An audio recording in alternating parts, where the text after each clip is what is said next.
Good morning. This is the Truth of Sports Show, where I will tell you the truth of what is happening in the sports world. The opinions expressed in this video are entirely of my own, but will become yours soon enough. Let's get into the beginning of the college football week, the Egg Bowl. The Egg Bowl happened Friday and was a major watch point for many members of the college football media due to Lane Kiffin.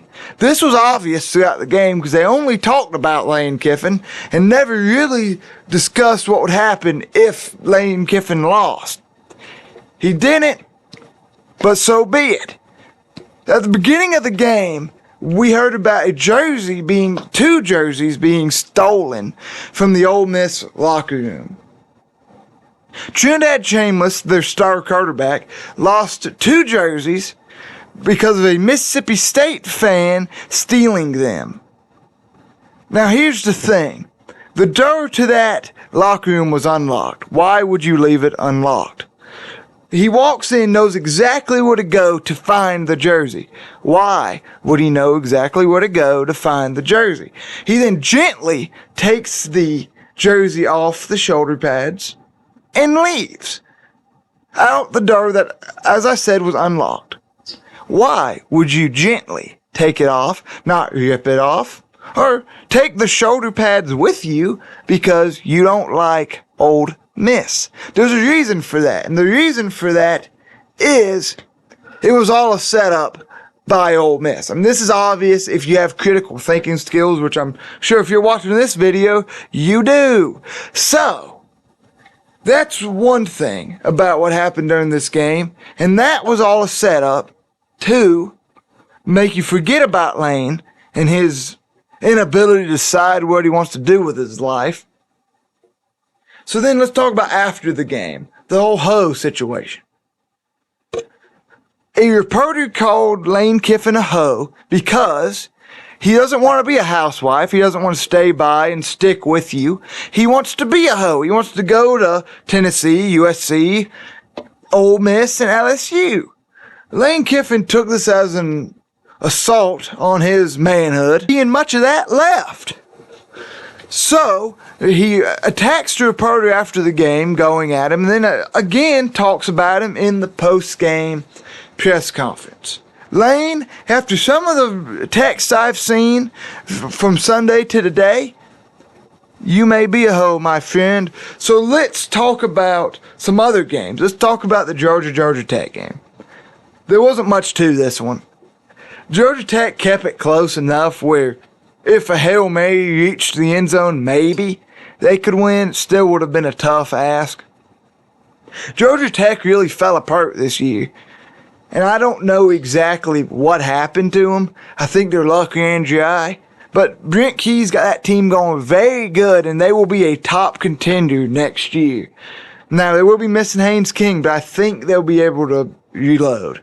Now, with Georgia, that's a national title contender, especially with them being in the SEC, because we all know where that bias is at. But anyway, so that's that game. Georgia won decisively in my eyes. And then let's talk about the other big game from Friday, Texas A&M. So, A&M loses, not really a close game in the second half to Texas.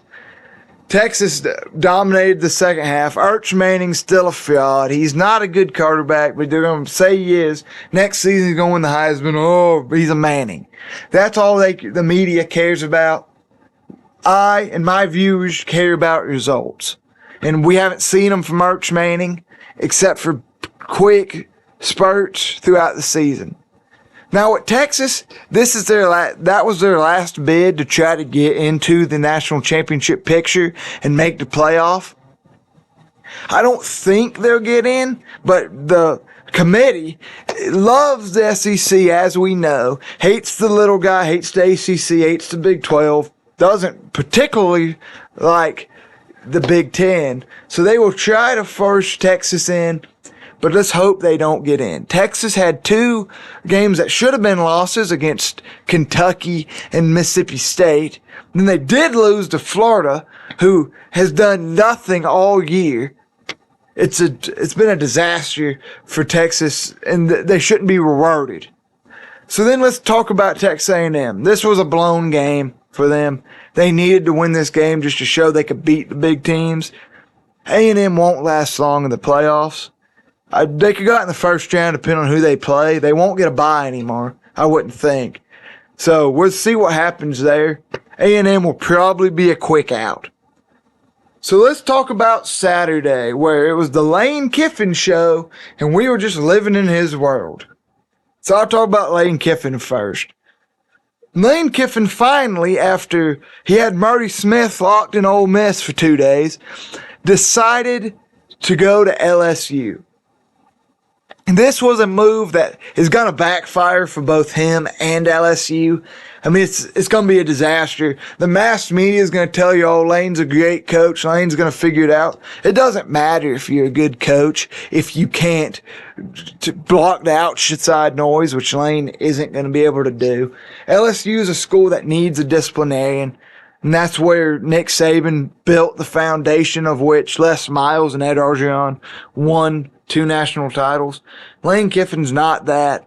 Ole Miss is a school where if you go to Ole Miss, you want to go to Ole Miss. You're not going because Ole Miss has the most money. You're going because you love Ole Miss.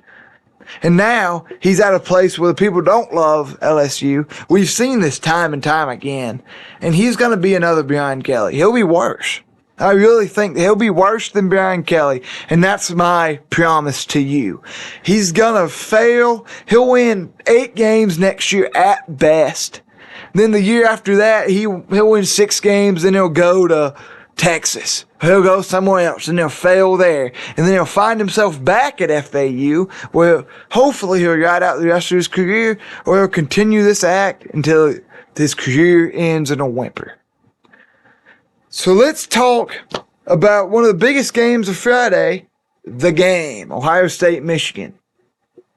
Michigan doesn't have an offense. Michigan cannot win games solely based on offense. It's not going to work. They're never going to be able to do it as long as Jerome Murray's your head coach. He needs to be fired, but nobody's ready to have that conversation yet. He should go because he cannot win games playing like the forward pass hasn't been invented yet. So then, Ohio State is undefeated. They're going to be the belle of the ball for the national media. This is all planned. This is all working in the media's favor because this makes Ohio State look like the biggest threat to win the national title when in reality they're not. Indiana will probably beat them in the Big Ten championship game bad. Ohio State will limp into the playoffs and probably go pretty far because they'll beat some SEC team who has no business being in there anyway. But Ohio State has been pummeled by teams in the past because they don't play a tight schedule. Best win was probably Texas, and you've heard my opinions on Texas. I don't think of them fondly, so that's how I think that's going to go. So let's talk about a game that nobody paid attention to but me, the Palmetto Bowl. The Clemson Tigers won the game. It was a close game for most of it. Cade Klubnik showed why he shouldn't have been Clemson's starting quarterback all season. And Lamar Sellers showed his decline. I had him winning the Heisman. I mean, it's a disappointing decline for him. I'll admit when I'm wrong. But with Clemson, they're going to go to a bowl game. They'll probably play in the Gasparilla Bowl or the GoDaddy.com Bowl or, something dumb. But the game was notable really because there was no other good games on in that 12 o'clock window.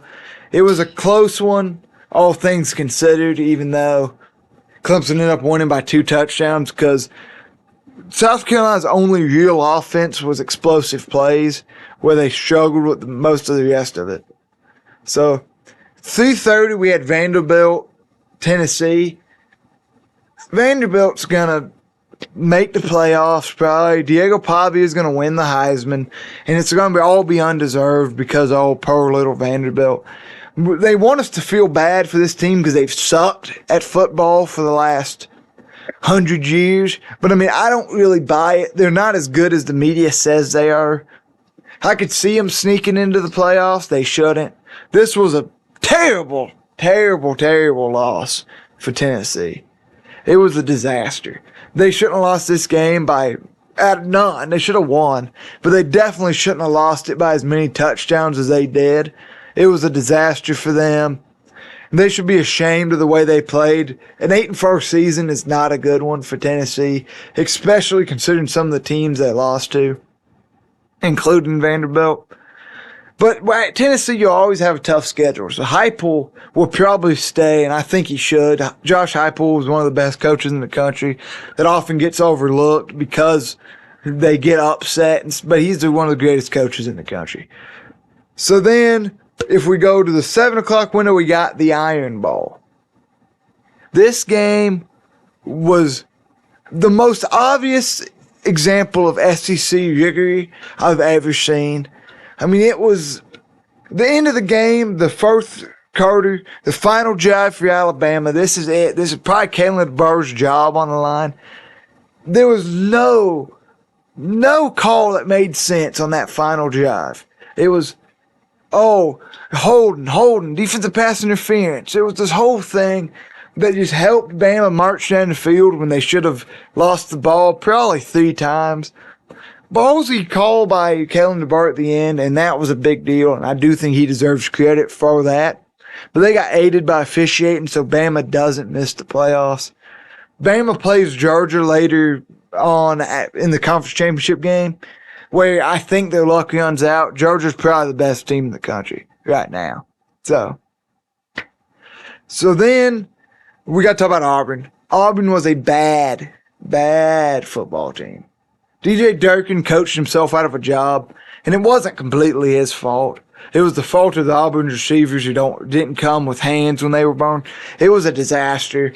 I mean, they dropped probably 15 passes. The stats will say 5. It seemed like a lot more than that if you're watching the game, and I did. It was a disaster. Auburn has gotten a great head coach as a replacement for Hugh Freeze and Alex Golesh. He'll win a national title in his first 5 years. So I think Auburn makes it out better than if they would have kept Durkin. But at the same time, it was a sad loss. That seemed like it was going to be one of those Iron Bowl memorable things. But they missed so many opportunities on offense. Defense played great. So then let's talk about some of the coaching carousel stuff, and then I will send you on your way with the newfound knowledge I have bestowed upon you. So, Arkansas made a brain-dead hire at head coach. It wasn't a good decision. It was Ryan Silverfield is going to be Mike Norvell, but worse.